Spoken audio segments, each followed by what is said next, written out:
Hey guys and girls, my name's Alan and welcome to today's episode of News Drop. So yesterday Naughty Dog hosted a live stream event on Twitch, and as per usual I watched through it and made notes, and today I'm going to be talking about it. The Twitch stream was about the first DLC drop. There wasn't a particular name for it or anything, but they did say that it's going to be DLC drop 1 and it's going to be patch 1.8, whatever it is, all bunched together. So you'll download the update and it will contain the DLC and it will contain the patch, but they are technically considered separate, so just be wary of that. But I guess you have to install them both anyway, so it makes no difference. So I'll talk a little bit more about the content in a second, but just need to let you know that the content will be dropping later today. Well, possibly already dropped by the time you watch this video. I don't know when exactly you watch these videos, but it will be coming out on the 29th of June 2016, obviously. They didn't give a specific time when this patch / DLC will drop, but they did say sometime after 10:30 a.m. Pacific. So that's 10:30 on West Coast. So if you live in Europe, then it's going to be probably 7:30. If you live in the UK, it's going to be about 6:30. And if you live on the East Coast, it's going to be 3:30 if you live on the East Coast, as I said, 6:30 if you live in the UK like I do, and then mainland Europe will be 7:30 or thereabouts.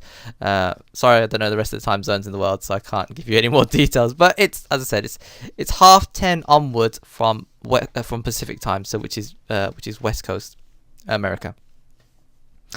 So on the screen now you'll see a quick list of the topics that were covered in the stream yesterday.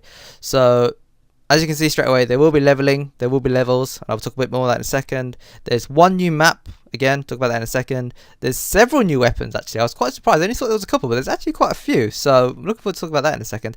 There's a few outfits. I'm not too fussed about that. Customization, it's not a big deal. There's a few new boosters as well, which I was very surprised to hear about. I didn't think there were any new boosters, but well, I'm quite interested to see what they're like. And they've updated the store slightly to reflect obviously the DLC drop, and just a few more things that they've moved around, but again I'll cover that in a second.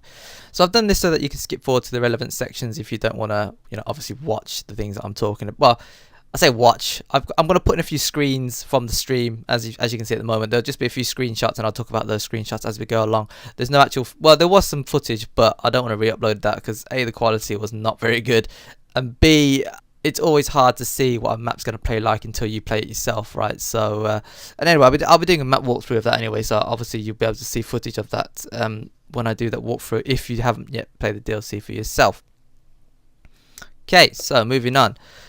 The first topic then, leveling system. So they've put levels in. A lot of people are asking about this, mainly because you could play a week, you could play a month, and you could play a day, and there's no difference between you look the same to everyone else. Like everyone's on the same rank level, which doesn't really make any sense. I mean, I'm not that fussed about leveling up, but I do care that I've progressed something. Like I don't want to turn up and say, oh, I haven't done anything to my to my character or anything like that. So the max level is 70. No prestiging at the moment, but they're thinking about adding it in the future, so they're probably just testing it to see how it works. No word yet on what the prestiging is going to be like, so it could be like Uncharted 2 where it just goes on indefinitely, or it could be like Uncharted 3 where you reset and go back to 0 but you get a new emblem or something. No word yet. There will be rewards at certain levels, so let's say for example 10, 20, 30. They didn't say that specifically, but just as an example, you could get a bonus set of relics, you could get a free vanity chest unlock, you could get some custom skins. Some of these will be exclusive to ranking up, so just like in Uncharted 2, once you hit like max level you would get like some characters which you couldn't unlock any other way. Could work the same way here, not exactly confirmed yet, but it's something to look forward to, right? And doesn't matter how long you've been playing for, everyone will start at level 0, so the grind is on. Everyone's going to probably rush to see if they can hit max rank. Apparently it will take a while, but again, I'm not fussed about reaching max. I just like to know that when I jump on, I'm working towards something. Okay, so the way you rank up is by earning XP. No surprises there. So it's similar to how it works, pretty much every single game that you play.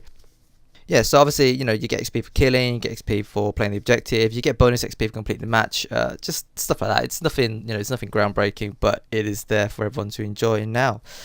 Okay, so moving on to the new map. So the new map is called Sunken Ruins, as you can see on the screen now. I'll put in a couple of screens, as I said. They'll just go on a rotation though.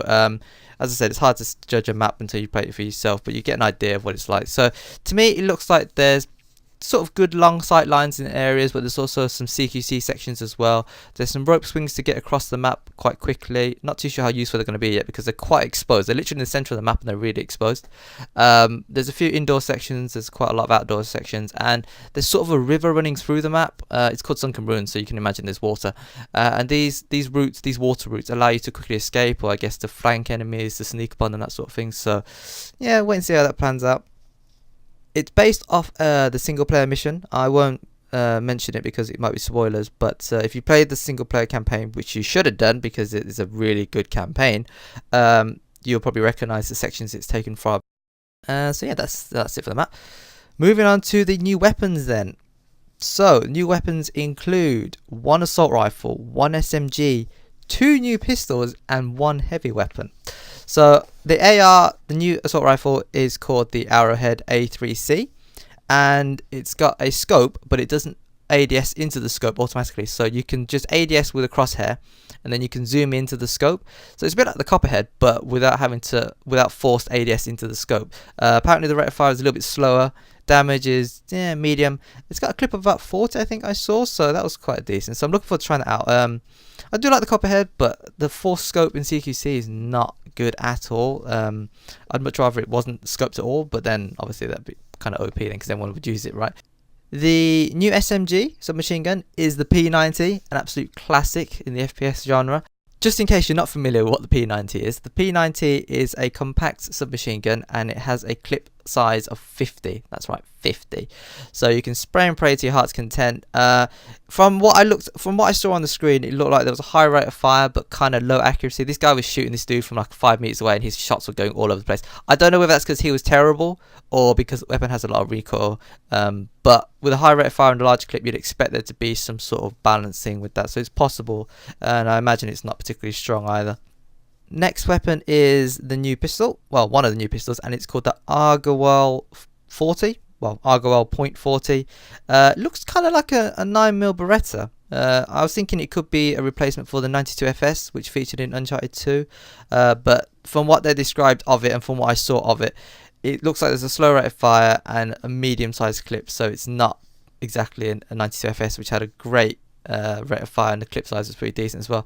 But apparently it is quite powerful, so it's a slow rate of fire, but it does quite a lot of damage. So it's a 4-hit down, but again, I don't know, it's kind of hard to say until you play it for yourself.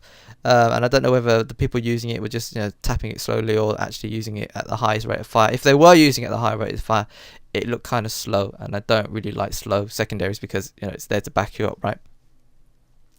Now the next new pistol is called the Enforcer G26, and I guess it's kind of like I don't know, they compared it to the Para, which obviously I love using the Para. It's really good. It's got a high rate of fire, large clip, but it is weak, very, very weak. Apparently it's 7 shots to down, and I don't know what the Para is, but I don't think it's 7 shots to down. So possibly a higher rate of fire than the Para, but a lot weaker, so you have to spam the trigger a lot more. So I'll have to wait and see if that's any good, but definitely interested to try it out. Next new weapon is a heavy weapon, and it is called the Harbingers sniper rifle. I was super excited to see this, but then I heard about it and saw it, and it looks terrible. It's got, well, so basically it's a heavy weapon that you buy just like you would any other heavy weapon. It has 4 shots in the clip, and that's all you get. And so you're thinking, oh, it's a 4 shot, so maybe 1 shot to the body down. No, wrong. It is 1 shot to the head down, 2 to the body down. So it's basically a more expensive version of the Mazer. I don't really understand. Apparently the ADS time is stupidly fast, but unless you're guaranteed to get a headshot every single time, I don't understand why you'd bother bringing this weapon into the game. The only benefit I can see so far, and they did mention this, is that the recoil is slightly lower than any of the other snipers in the game, which is fair enough, I guess. And you don't need to rechamber after every shot because it's 4 in the clip, so it's 4 shots and then you're done. As opposed to the Mazer, which is a bolt action, so you have to rechamber, and obviously the M14 has a lot of recoil for what it does. So I don't know, I guess I'll try it out, but I'm not seeing it. I'm not seeing why you would use this over any of the other snipers, especially when you have to buy it to bring it into the match. And it's still a 2-hit body down. It's like that's the thing that's what makes the other snipers bad, and yet they've just put it into this one as well, and it's whatever. Okay.